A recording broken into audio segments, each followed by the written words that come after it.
Mr. Deputy Speaker, sir, the recommendations on certain observations of the board with regard to the policy on children of our country is really speaking a very good outcome and a very good exercise.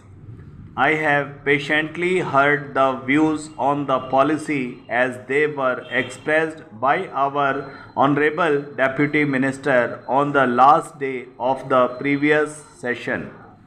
I also congratulated him for his attitude towards the children.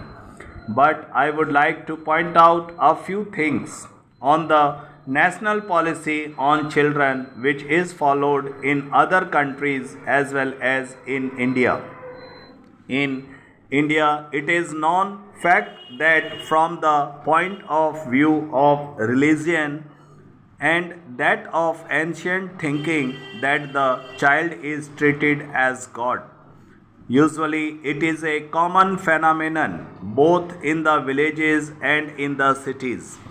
This symbolizes our devotion to children. It also indicates our expectations and our dreams about children. I could really appreciate that when we were under the British rule, we could not evolve a suitable policy in relation to children with a view to improving their conditions. But we are now a free country. After taking oath as the Prime Minister of Free India, Jawaharlal Nehru never forgot a mention something about the children of India whenever he spoke, whether in the occasion of Republic Day, India's Independence Day, or any other occasion. He thought that the country could have been built much more constructively if the children had been given sufficient care and they had been made to feel that they were partners in all our work. This was also the thinking of Lenin in Soviet Russia. Immediately after the revolution, Lenin used to speak about children on all occasions and say that they should be given due care.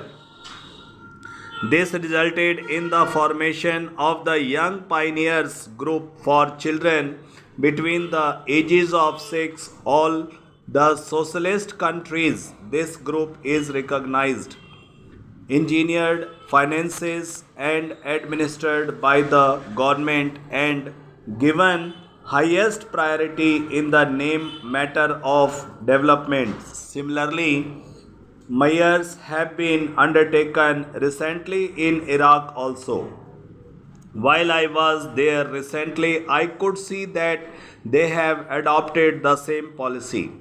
The first priority is given to them by the country. In our country, many organizations do take care of the children. Voluntary organizations and the state governments do provide them with many facilities. The recommendations are very nice. If we read them, they appear to be much more constructive than even the Young Pioneers Group programs in the Soviet Union. But in actual practice, nothing has been done because of lack of funds. If everybody receiving a salary or paying income tax, wealth tax, gift tax, or vehicle tax is requested to participate in the endeavor to raise resources for children, nobody will object. If the general masses pay 5 paise per individual per year, we can have a very sizable budget and a very constructive and comprehensive policy, both at the center and the states. When a child grows into a young man, he talks of sports and games. Look at the budget allocation for sports and games, which would help the development of the mental and physical potential of the young of our country. It is a small amount in comparison to what they spend in Middle Eastern countries. In a country having 100 crores of people, this is the second large population of the world. Children and youth are not given any financial expenditure support by the government. There is no compulsory item of expenditure for the promotion of the moral and cultural as agents of the children in the national sphere.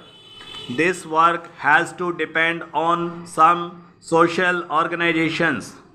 I do not object to the participation of voluntary organizations. But I do feel that when a country proclaims itself to be a socialist country or a country on its march towards socialism and looking after the youth and children should be the basic principle and pillar of the policy of the country. What is the position in our country? The children are badly neglected. They do not know even their own parents.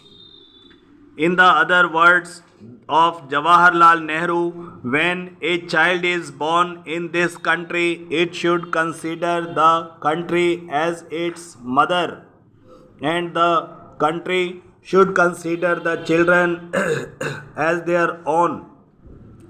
Do our children think of our country in that way now? Today, the children looking after the children is done by the father of a church because they feel that is the way to serve God.